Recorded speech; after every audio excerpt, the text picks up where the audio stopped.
저번 시간에 공부를 했던 게 자연수, 정수, 음수, 유리수, 유리수의 계산이었습니다. 그러면은 이번 시간에 공부할 건 뭘까? 숫자에 대해서 공부를 해봤으니까 그 다음은 숫자가 아닌 걸 공부를 해봐야겠지. 수학에서 숫자가 아닌 거 뭐가 있을까라고 생각을 해보면은 초등학교 때 어떤 문제를 풀 때 동그라미, 세모, 네모를 이용해서 문제를 풀었던 거 기억나니? 그래, 이번 시간은 숫자랑 문자를 이용해서 공부를 해볼 겁니다. 문자를 이용해서 식을 만들어 볼 건데, 문자라는 것은 숫자가 아닌 기역, 니은, 디귿이라거나 A, B, C라거나 이런 것들을 보고 문자라고 하죠. 그걸 이용해서 식을 만들어 볼 건데 숫자 대신에 문자를 사용하는 건데 어렵게 생각하지 않으셔도 괜찮습니다. 3 더하기 네모가 8이다. 네모를 계산하여라. 네모가 누구일까? 라고 물어보는 것처럼 그냥 숫자 대신에 문자를 사용해도 얼마든지 식을 정리하거나 식을 만들어낼 수가 있습니다. 그러니까 이번 시간에는 여러 가지 문제를 문자를 이용해서 나타내어 보거나 계산을 하는 단원이다 라고 생각하시면 되겠습니다. 사실 개념적인 건 별로 없고 그냥 익숙해지면 되는 건데 예시를 몇 개 들어보면서 공부를 해야 좀 와닿고 잘 할 수가 있겠지. 예시를 몇 개 만들어 주겠습니다. 여기에 그림으로 한 개 1,000원인 빵 X개의 가격이라고 써져 있죠.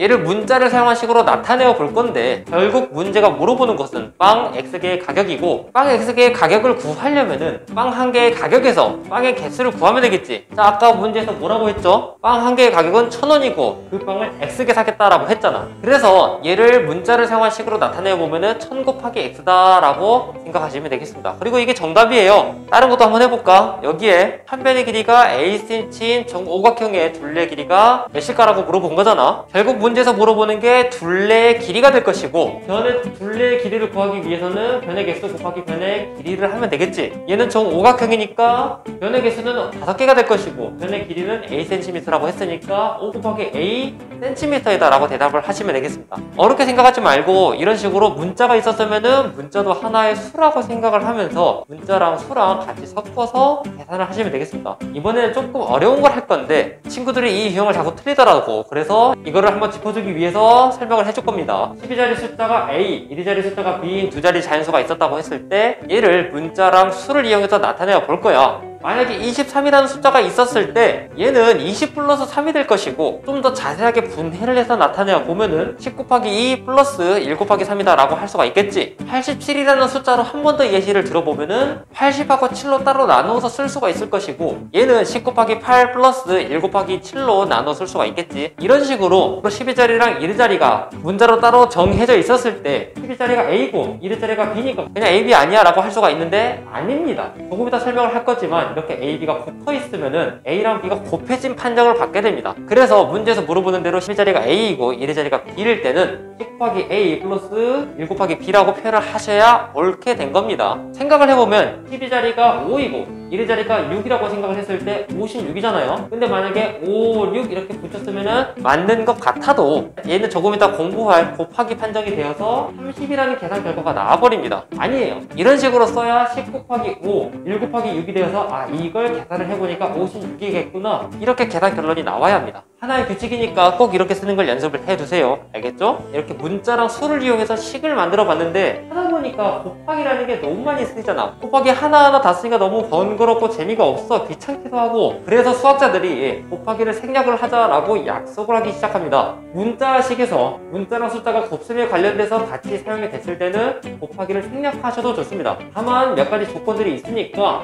그 조건을 지금 공부를 해봅시다. 곱하기는 생략을 할 거고 나누기는 분수꼴로 나타낼 건데, 이런 식으로 A 곱하기 B는 AB, C 나누기 D는 D분의 C. 그런데 숫자랑 문자가 섞여 있을 때는 좀 정리를 해줘야 된단 말이야. 이런 식으로 B 곱하기 2 곱하기 A가 있는데 얘를 곱셈 기호는 생략한다고 했으니까 그냥 생략해서 나타내면은 BEA가 되기도 하고, 그럼 누군가가 난 순서를 바꿀래 라고 해서 이렇게 A, B, 2로도 쓸 수가 있고, 누군가는 숫자부터 쓸래 라고 해서 이렇게 EAB로 쓸래 라고 할 수도 있습니다. 이 중에 맞은 것은 EAB지만 이게 왜 그런지 설명을 해줘야 될 거 아니에요. 곱셈을 생략하고 나눗셈을 분수꼴로 나타낼 건데 그 와중에 몇 가지 규칙이 있습니다. 이 규칙들을 알아놓고 규칙을 준수하면서 문제를 풀어야 됩니다. 이렇게 5가지 조건이 있는데 좀 많죠? 시간 전략을 위해서 말해주진 않겠지만 이러한 조건을 따라서 곱셈과 나눗셈을 생략하셔야 됩니다. 예시 문제 몇 개를 만들어 줄 테니까 그 녀석을 곱셈 기호 생략해서 나타내 봅시다. 여기 그림으로 문제가 이렇게 있죠. 얘를 풀어보면은 1시간에 800원이라고 했으니까 800을 쓰시고, 그렇게 A시간을 했다고 했으니까 곱하기 A를 하시면 되겠습니다. 근데 우리가 여기서 썼던 거 이 조건을 이용해서 생략을 해보면은 얘는 800A로 간단하게 나타낼 수가 있습니다. 또 다른 것도 해볼게. 전체가 몇 개인지는 몰라도 모두 10,000원이라고 했으니까 숫자 만을 쓰시고, 근데 모두 몇 개라고 했죠? B개라고 했죠? B로 나누어야 한 개의 가격을 알 수 있게 되겠지. 그래서 만 나누기 B를 하면은 B분의 10,000원이 귤 한 개당 가격이 되겠습니다. 이런 식으로 정리를 할 건데, 한 번 더 설명을 하자면은 문자랑 식을 이용해서 식을 간단히 나타낼 건데, 곱하기가 여러 개 있으면은 계산하기 번거롭고 힘들잖아. 그래서 곱하기나 나누기를 생략을 할 겁니다. 다만 규칙을 정하지 않으면은 누구는 이렇게, 누구는 이렇게, 누구는 이렇게 정리할 수가 있으니까 좀 통일성을 줘야 다른 사람이랑 계산을 비교할 때 헷갈리지 않을 거 아니야. 그래서 몇 가지 규칙을 정하면서 문자와 식을 정리하는 겁니다. 얘를 계산을 해보면은 숫자는 문자 앞에다가 뒤에는 문자만 놔둔다고 했었으니까, 그리고 문자는 알파벳 순서로 쓴다고 했었으니까 이런 모습으로 나타낼 수가 있겠죠. 숫자를 계산하면 6이 될 것이고, 문자를 계산하면은 A가 2개 있었으니까 A 제곱 B가 되겠지. 그래서 6A의 제곱 B로 간단히 나타낼 수가 있습니다.